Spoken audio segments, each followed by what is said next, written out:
Hi guys, this is JG Lit here and you're watching another Juice Game video.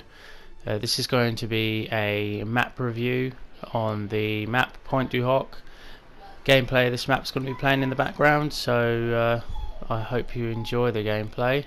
I'll be giving a running commentary, not on really what I'm doing, but more on how the map works, what it's good for, what the pros and cons are, and what weapons work really well on this map in particular. I'll probably go through attachments that work quite well and also equipment, just to get so you can get an overall feel of what this map is good for. So it's quite a largish map.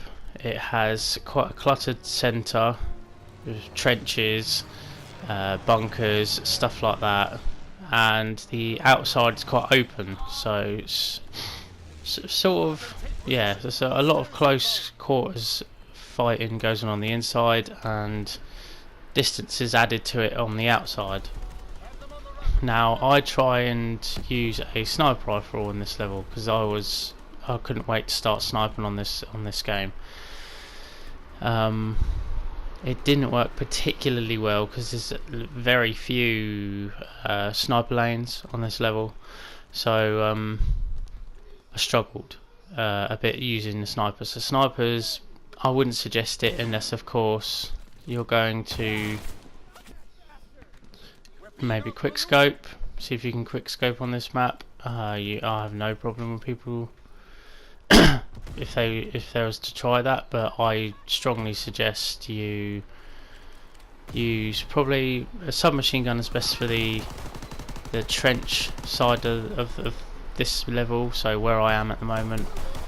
That and assault rifles can work here too, but it's more of a submachine gun level, although you can use assault rifles, which I'm about to show now. So assault rifles work pretty decently on this level because it's they're medium to long range weapons, and the trenches I suppose would consist of medium range fighting, and the outsides would consist of long range fighting. You have some long sights and corridors to shoot down on the outside of the map. Now, equipment that would probably be good for this level, I would imagine, if they were available at the time, because this is the first half of the beta I was playing, would be bouncing betties, because there's a lot of corners, a lot of enclosed spaces, things that you could essentially block off if you had a bouncing betty down. So a lot of those corridors can be cut off if using a bouncing betty. And another one that would be good for this, I feel, would be flashbangs, simply because the open areas on the outside of the map and some of the inside areas like trenches, sorry, not trenches, the bunkers like this one. You throw a flashbang in here, there isn't many places they can run to get away apart from obviously to exit it, and if you're covering one of the exits, that's one down. So flashbangs work quite well for the insides of these maps.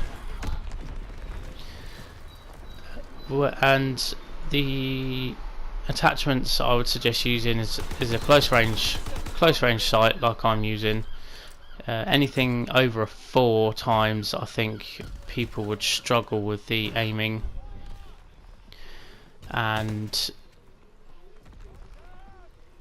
I think that a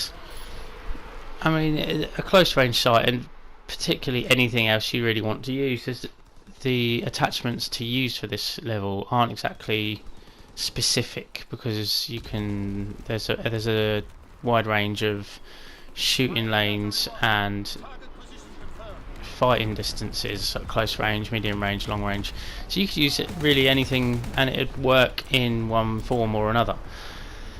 Now the kill streaks I would suggest using on this level, I wouldn't suggest using artillery, and the only place that would be quite effective is in the outside because of the trenches. It provides relatively decent cover from artillery.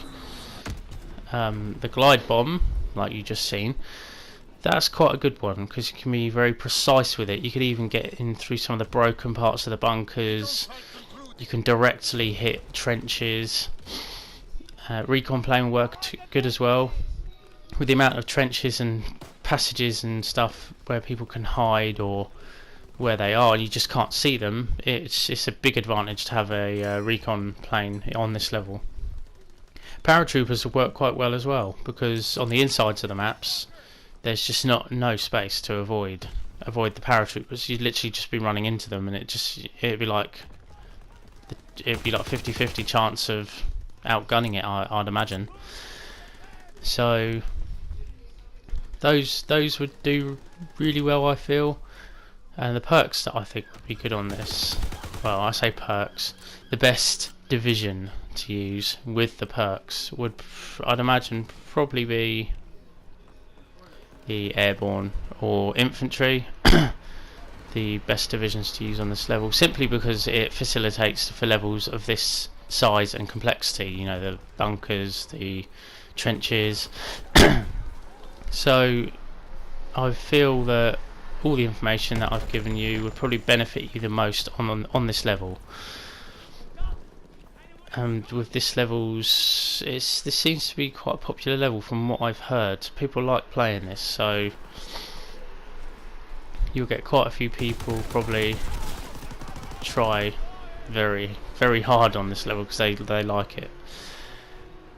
Yeah, so that's my review for this level.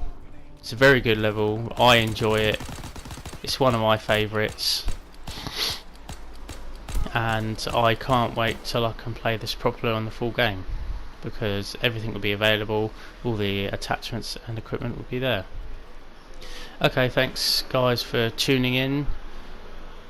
Drop a like and subscribe if you haven't, and I will be releasing more videos soon, so speak to you guys very soon.